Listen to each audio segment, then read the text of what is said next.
Donald Trump says he is open to talks with Chinese President Xi Jinping after imposing an even higher tariff of 125% on China.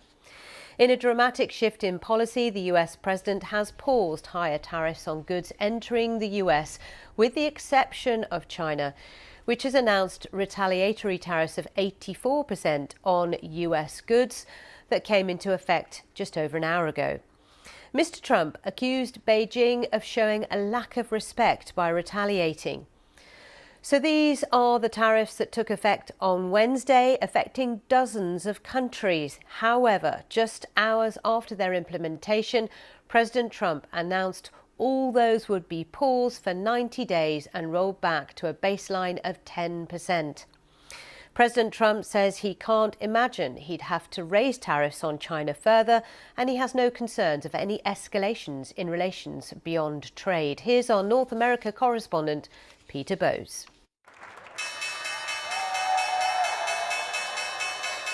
Unthinkable at the start of the week, but Wall Street had something to celebrate at last night's closing bell. It was all smiles and cheers as the financial markets soared. Stock prices jumped with one of the biggest one-day gains in history as soon as Donald Trump revealed a 90-day pause. Share prices in Asia also rebounded strongly in early trading, recovering after a tumultuous week. The news that sparked a global sigh of relief came in a social media post from President Trump, a substantially lowered reciprocal tariff of 10%, effective immediately. That baseline stays for everyone except Mexico, Canada and China, with Beijing being slammed harder than ever with a levy of 125%, way above everyone else.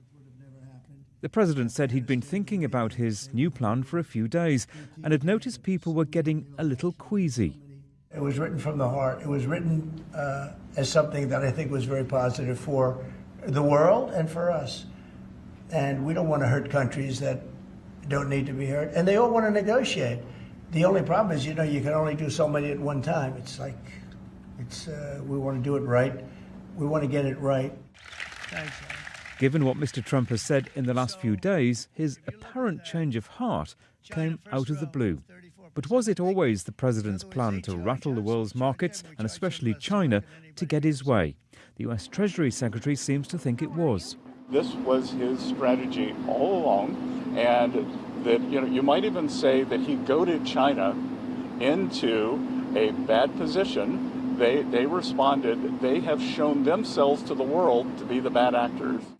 Donald Trump insists he's doing what his predecessors should have done decades ago to get a better deal for America. He says China's leader will eventually come to the table. I think President Xi is a very smart guy, and I think we'll end up making a very good deal for both. But, we've been treated so badly for so many years. Again, we allowed that to happen. For now, the White House says it's working on at least 75 requests from other countries to negotiate new trade deals.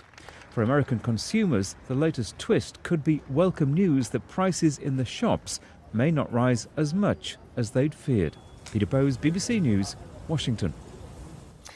Well, I talked to Daniel Lippman, who's the White House reporter at Politico. I asked him for his assessment on the pause of the higher tariffs. It looks like he did not want to have a depression or a major recession on his hands where he would be the only person who would get blamed for that. So his Treasury and Commerce Secretary were with him almost 24 hours ago in the Oval Office explaining that financial markets were on the verge of seizing up and that he had to reverse course. And he's gotten so much criticism from Republican senators, even top supporters like Ted Cruz, who said this could have been a massive mistake if we had kept these tariffs on. And so that clearly spooked him, and he didn't want to get that type of blame. Which is really interesting because he, till that point, had been saying, we have to endure the pain. Yes, markets are explosive. We're seeing a reaction, but we're going to see this one through. I've got the courage to do that. But actually, he didn't have a choice in the end. Yeah, I don't think he had the courage because he doesn't want to have Republicans lose out big in the midterm elections next November, next year. And remember, he was elected on a basis of reducing prices and combating inflation. He had blamed Joe Biden for that. And so for prices to go up wildly with iPhones and every good basically coming into the US except for some select goods from Canada and Mexico, he was not willing to see that through. And so we should remember he loves to keep people on their toes. Remember, he had The Apprentice. And so he views every day as almost a TV show episode, a new episode. And so he wants to kind of keep people tuning in and having lots of suspense and wild twists and turns. And so today, well, he certainly delivered on that for sure. And the question is, what damage has that done? Because now, in terms of trading partners, countries around the world, there is a lot of distrust.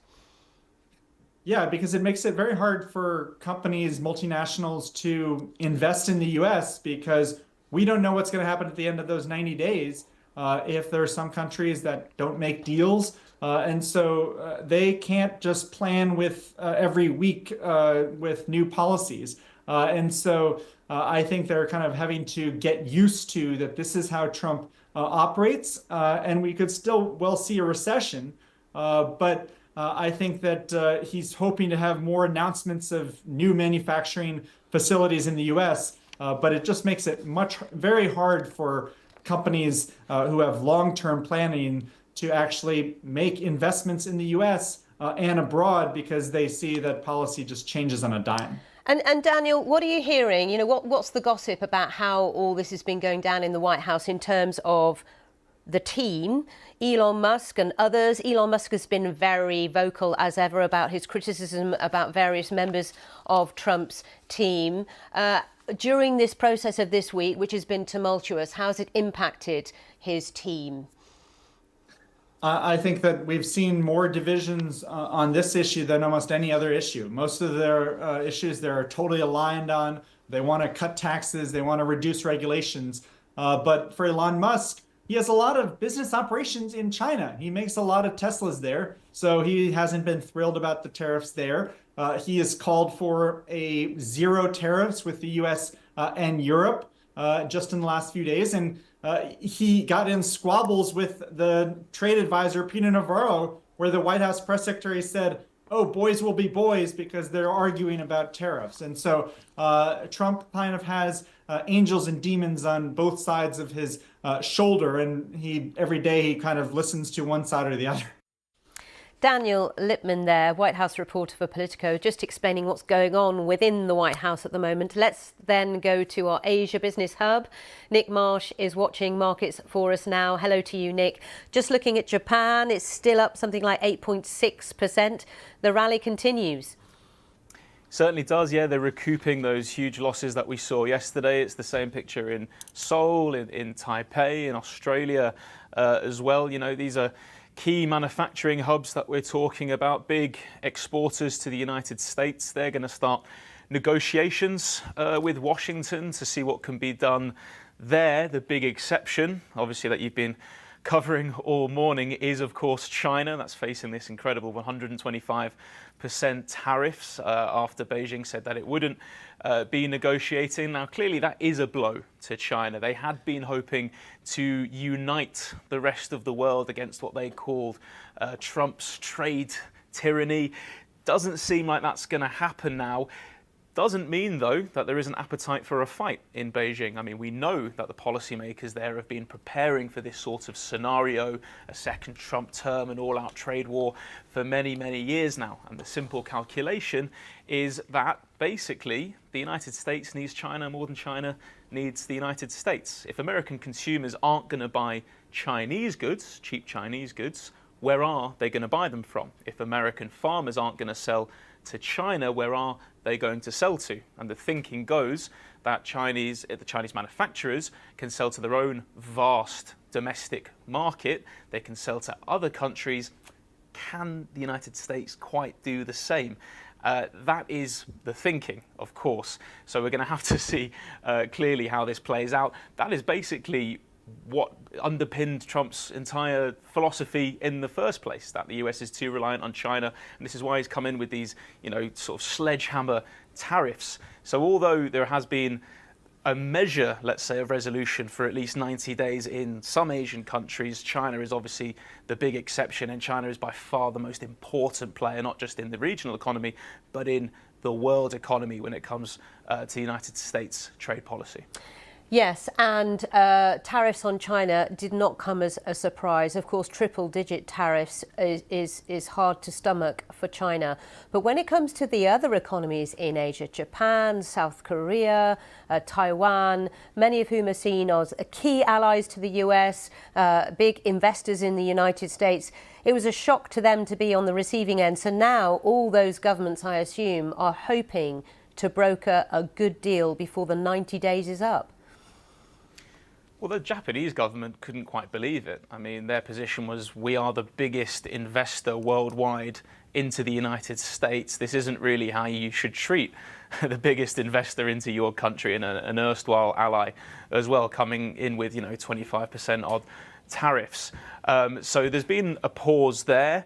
They obviously, want to avoid tariffs as much as possible. Manufacturing is such an important part of their economy. But there's another problem now, Sally, and that is, if China isn't able to sell to the United States, where is it going to sell? Is it then going to start dumping lots of cheap goods onto other countries? So this is kind of like a secondary ricochet effect of this trade war. So manufacturers in places, well, here in Southeast Asia, Vietnam and Thailand, Cambodia and so on, they're kind of bracing themselves from an influx, a deluge of goods coming from China that could put noses out of joint when it comes to domestic manufacturing, domestic jobs as well. We know that Europe is kind of bracing itself for a similar secondary effect. So, this is just one aspect of a much wider ranging series of knock-on effects from this trade war. OK. Nick, thank you so much. Nick Marsh there in Singapore for us.